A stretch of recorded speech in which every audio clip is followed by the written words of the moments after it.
자, 오늘은 가게 자리에 대해서 잠깐 말씀드려 볼게요. 그런 공부는 많이 하세요. 상권 분석 공부. 식당을 차릴 때, 식당 준비하실 때, 야, 상권에 대해서는 좀 공부를 좀 해봐야겠구나. 그래서 그 무료강좌 이런 데도 보시면은 좋은 자리 고르는 법, 뭐 상권에 대해서 이해하기 이런 얘기들이 많이 들어가 있어요. 저도 그런 강의를 많이 했었고요. 예전에는 그랬어요. 불과 저도 뭐 한 10년, 한 12, 3년 전만 해도 저도 식당은 모여야지 잘 된다고 책에도 그렇게 쓴 적이 있어요. 그래야지만 혹시라도 모여 있어야지만 내 집을 굳이 찾아오지 않았던 손님이라도 다른 집에 갔다가 그 집에 자리가 없어갖고 넘어오는 손님을 주워 먹을 수도 있다. 어떻게 한 가지 음식을 우리 집밖에 없는데 늘 와서 먹겠느냐, 돌아가면서 먹어야지.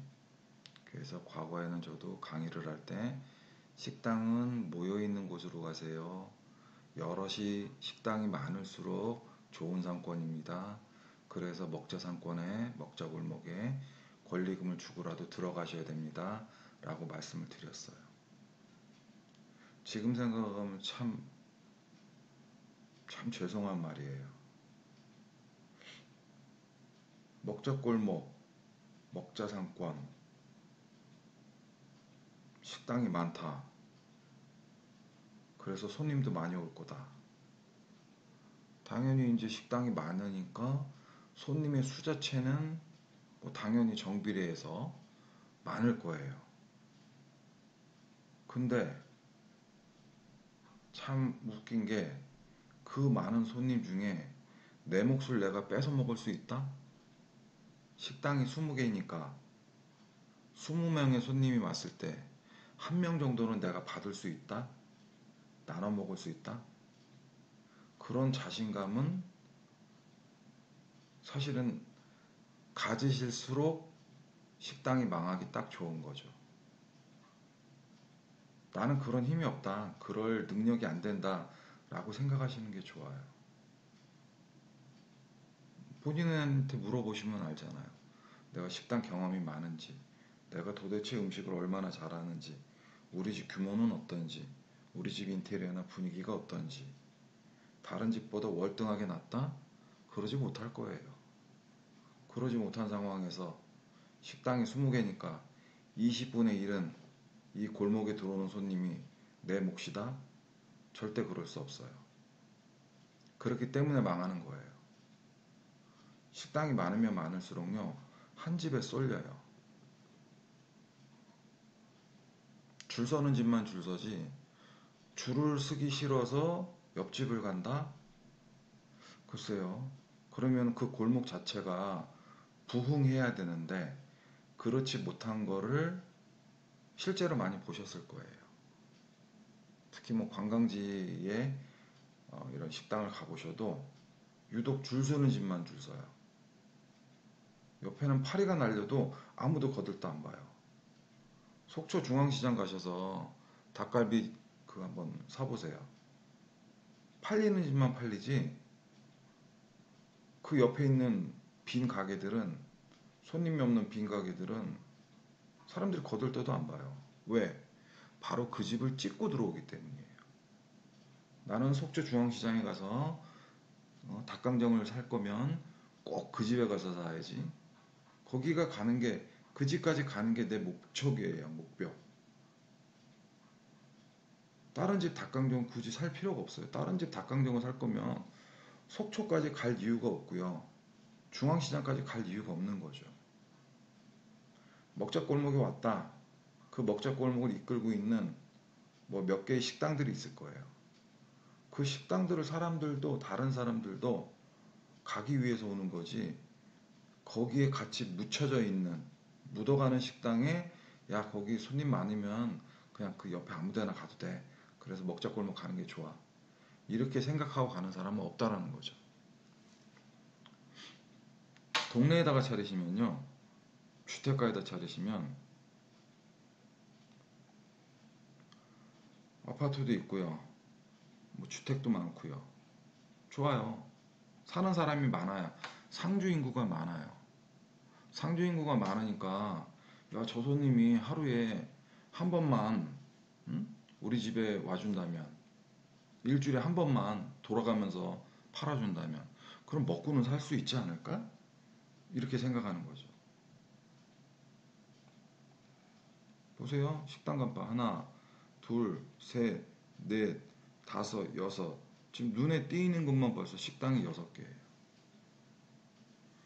이게 제가 어제 낮에 운동하러 가면서 찍은 사진이니까 한 2시쯤 이제 점심시간이 막 끝나고 나서일 거예요. 그 밥때가 지나면 이렇게 손님이 없는 거죠. 그렇다고 해서 밥때라고 손님이 바글바글 하지도 않아요. 왜? 여기는 동네니까. 시내가 아니잖아요. 사무실이 많은 시내가 아니잖아요. 동네 사람이 사는, 아파트 사람이 사는 그런 동네 먹자 골목이잖아요. 주차할 데가 없어요. 가깝다고 걸어서 가나요? 그렇지 않아요. 차를 갖고 가고 싶어 해요. 그러다 보니까 막상 차려놓고 후회를 하죠. 야, 이게 하루에 딱 3시간 싸움이구나. 점심에 1시간 반, 저녁에 1시간 반. 이 3시간을 위해서 내가 이 전쟁터에 권리금을 일부러 주면서까지 들어온 거구나. 그때서야 느끼는 거죠. 자발적 고생이라고 제가 오늘 새벽에 이렇게 글을 올린 내용이에요. 주택은 많아요. 사는 사람은 많은데 그 사람들이 집에 밥이 있는데 점심을 나가서 먹지는 않습니다. 저녁은요. 저녁이라고 크게 다를까요? 자, 우리 스스로도 압니다. 본인 스스로 생각하시면 돼요. 여러분 동네에 여러분이 이제 식당을 뭐 하든 안 하시든 뭐 그건 상관이 없어요. 내 집 근처에 있는 식당, 우리 동네에 있는 식당 1년에 몇 번 가는지 한번 생각해 보세요. 1년에 한 번도 안 가는 집도 있고요. 정말 많이 가본들 1년에 서너 번일 수밖에 없어요. 왜? 동네에서는 그렇게 내가 안 먹었더라고요. 따져보니까, 알고 보니까 안 먹었더라고요. 그런데 가게를 차리는 사람들은 상주 인구가 많은, 유동 인구가 많은 쪽을 선호하죠. 그러다 보니까 경쟁이 치열해지고요. 경쟁이 치열해지는 속에서 살아남으려면 나의 무기가 정말 세든가, 내가 갖고 있는 자본의 환경이 크든가, 그런 몇 가지의 특출난 것이 있어야 되는데 대부분 그런 게 없어요. 그러다 보니까 액자 노릇을 해주는 거죠. 잘 되는 집이 혼자서 있기가 외로울까봐 내 돈을 들여갖고 옆에 안 되는 식당의 모습으로 액자 노릇을 자기 돈으로 사서 하고 있는 거예요. 그래서 저는 이런 골목 식당, 그리고 시내에 권리금을 많이 줘야 되고 월세를 많이 내야 되는 식당, 그런 식당은 만들지 않습니다. 저는 뭐그 예약은 틀리지만 이렇게 한적한, 뭐 아파트는 없어도 상관없습니다. 차를 타고 가는 한적한 길가, 이런 쪽에다가 식당을 만듭니다. 또 그런 얘기는 틈틈이 또 다른 영상을 통해서 말씀드리겠습니다. 이상입니다.